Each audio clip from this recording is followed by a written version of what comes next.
Republic বাংলায় আমরা first break করেছি। আজকে বিকেল 4টেতে ভোটের দিন ঘোষণা হচ্ছে।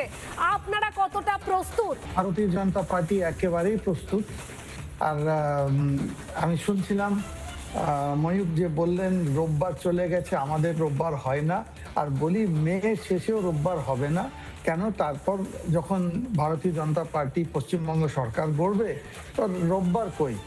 আর এখন থেকে পশ্চিমবঙ্গের মানুষের জন্যে পুরো পার্টি নেমে যাবে। আর আমাদের আজকেই দেখা যাবে। আমাদের দাবি ছিল 1 থেকে 2 দফায় ভোট। আর কেন্দ্রীয় বাহিনী থাকা উচিত প্রত্যেক বুথে। আর প্রত্যেক বুথে যে অফিসারদের, পোলিং অফিসারদের 50-50 মিক্স করে কেন্দ্র সরকার আর রাজ্য সরকারের কর্মচারীদের নিয়ে এইসব আজকে দেখা যাবে, সব হয়ে যাবে। কিন্তু একটা কথা বলে দিই, ভারতীয় জনতা পার্টি একেবারেই প্রস্তুত। আর কেন মানুষ, পশ্চিমবঙ্গের মানুষ ঠিক করে ফেলেছে এইবার দুহাত তুলে আমাদের আশীর্বাদ দিয়ে সরকারে বসাবে।